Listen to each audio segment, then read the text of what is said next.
Anyway, so I go home, right, and Dani's there in my living room, and he's like, what are you doing here? I'm like, I'm in my house. I know, but why are you here every day? Like, normally people go to work, like, you don't have a job, no? No, I have a job, so why don't you go to work? Because I can't do my job right now. Why can't you do your job? Well, because my mum died. I know, you told me, but still, you should go to work. Yeah, okay, well, I can't do my job right now, because I'm not in the place to do it, okay? So what do? You wouldn't understand. I understand perfect English, spaghetti junction, make no sense, I understand. Well, actually, since you ask, I am a comedian. I thought there was something wrong. I thought there was something. I said to my wife, something is wrong with this girl. I don't know what it is. Okay, so you're Miss Famous, huh? I'm hardly famous. I live in Birmingham. If I was fucking famous, I wouldn't be living here. Don't be like this. Birmingham is very nice parks. Okay, well, I'm not. So you need to go to work. You need to go do ha-ha. Yeah, well, I can't do ha-ha right now, but you need to go. Why can't you do? Because I can't. Don't you understand? I feel like shit. I feel like shit all the time, every day. I don't care for making other people laugh. I don't care for hearing them laugh. I don't care for their joy. I used to be able to go to work and be like, ha ha ha, look how shit life is. And together, collectively, we laugh about it because you realise that, oh, there's some good bits that come out. And actually, that was stupid. It was naive to laugh about how shit life is because actually, if life wants to, it can pull the rug from underneath you and it can be royally shit. And it will fuck you. If it wants to, it can fuck you so hard and there's nothing you can do about it. And there's this false fucking ideology and pretense that if you work hard and you're a good person, it will work out. And actually, you could be a good person your entire life. And if it wants to fuck you in the end, it will fuck you. So what's the fucking point? I don't care for their joy. I feel like I'm on fire all the time. I hate life. I hate everything about it. I don't want to be here. I want to kill myself. But I can't because she'll be annoyed with me. So instead what I do is I drive sometimes late at night without a seatbelt on recklessly in the vain hope that a van will come along and knock me the fuck out so then they won't say, oh, she killed herself, but she died, what a tragic accident. Because every morning, every time I open my eyes, I'm devastated that I'm still fucking here. I hate everything. I want to be dead. Do you know what you need? What, Dani Decker? You need a wardrobe. What the fuck? You need to get a wardrobe, okay? You need to get a wardrobe because look, your mind is not thinking clearly. Your mind's not thinking clearly. Look at your room, look at your space. Nothing has a proper place. If nothing has a proper place, you can't think clearly. Your mind is not calm. How can your mind be calm? Your mind is not calm because nothing has a proper place. Put everything in a proper place and your mind will be calm. I tried to fucking get a wardrobe made, didn't I? I went on Amazon and got dimensions wrong, so now I've got a fucking doll's house on the mantelpiece, like. Okay, so you need to go to IKEA. Oh, I tried to go to IKEA, I got to Spaghetti Junction and didn't understand, so I came home. Okay, so I will take you to IKEA. I'm not going with my painter decorator to IKEA.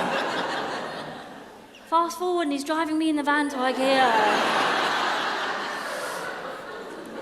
And we get there, right, and we've got this big trolley, and he's measured the space for the wardrobe, right? So he's going to do like a fitted wardrobe, and we fit out, and he measures everything perfectly so it fits. And we pick all these things. It's quite exciting when you buy your first house, to buy things for your first house. It's a nice thing to do. Like curtain rails. I got so excited about fucking curtain poles. I got so excited, oh, I'm going to get a nice curtain pole for my first house. I'm putting those in, and duvet covers, and it just feels nice. And admittedly, I thought I'd be doing this like with a partner or my mum, not my painter decorator that's on a day rate, but I was like, oh my gosh, it's really exciting. It's like we're on a date. And he'll, please, don't say that. Don't say that. No. I don't want people to think that you're my wife, okay? To be fair, it's like every other date I've ever been on, so it's fair. And we get to the checkout, right? And they're like, you're right there, Babs, that'll come to like £989. Now, would you like us to come out and fit the wardrobe for you? We can come out and fit the wardrobe, but we'll take about 2 to 3 weeks. It's for £250. Would you like to purchase that? Yes, please, if you could do that, if you could come fit the wardrobe, because I'm not a handy woman, so if you could just do that. And Dani's like, please, don't pay, don't do that, don't do I will do the wardrobe for you. No, it's fine, because I have to pay them, I have to pay you, it's fine, it's just easier this way. Listen, don't pay them, don't pay me, I will come and do the wardrobe for you, I am your friend, come on. And I'm like, oh, you're not my friend, you're my painter decorator. Oh, because you have so many friends, huh? Oh, look at me every day dancing, I can't move, so many friends, can't move in my house. Oh, phone ringing every day, all my friends. You don't have any friends, your only friend is your dog and she only likes you when you have food, I've watched. fine, you can fucking build my wardrobe for free. Don't have to be a cunt about it, right? I will come tomorrow morning. Fine, 8 o'clock. Oh, so early. So the next morning, I wake up early, right? And I'm getting everything ready and preparing the room. And on the wall, I put in the framed picture of the footprints prayer from my mum's house. And I look at it and I'm thinking back about my mum, and I want to feel shit about all the times I was a dick to her, and I wanted to feel regret and just beat myself up because I was just in that kind of place. And actually I thought about all the times that I was horrible to her, and rather than feeling sad, I was greatly comforted because I recognised that all the times I acted like a massive dickhead. She was phenomenal. She was kind. Every time I was angry and shout at her, I'd be like, I hate you so much, you've ruined everything, and slam the door on her. She'd go downstairs, make me a cup of tea, and have it waiting outside the door, saying, you ready to talk? Let me know. Every time I'd be like, fuck you, you ruined everything, I hate you. She'd be like, you're hungry, aren't you? Yes! Yes! And there's nothing in the fridge because you haven't bought anything! Right. And then she'd go to the kitchen, and within 20 minutes, she'd whisk up like a 5-course meal and an apple pie, best apple pie you've ever tasted. And you'd be like, oh, thank you, I know, don't worry, I know, I love you, I know. And every time that I was horrible and isolated myself and felt like shit, and every time I felt horrible and hateful and was in pain, because that's what it was pain, she threw love at me. She threw great fucking love at me, because that's what a mother's love does, isn't it? They throw great love at you. And when I saw only one set of footprints in the sand where I'd isolated myself, there was never one set of footprints. I look at the worst times in my life, and she was always there for me. It was in those moments with her love. She carried me because she carried me.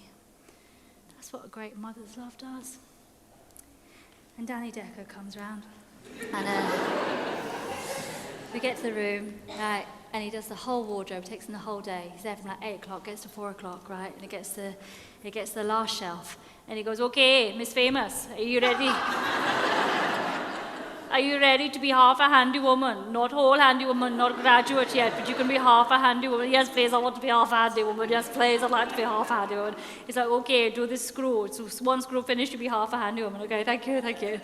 And so he gives me the drill bit, and I'm just about to screw it in so the shelf's finished. If you haven't got a dad,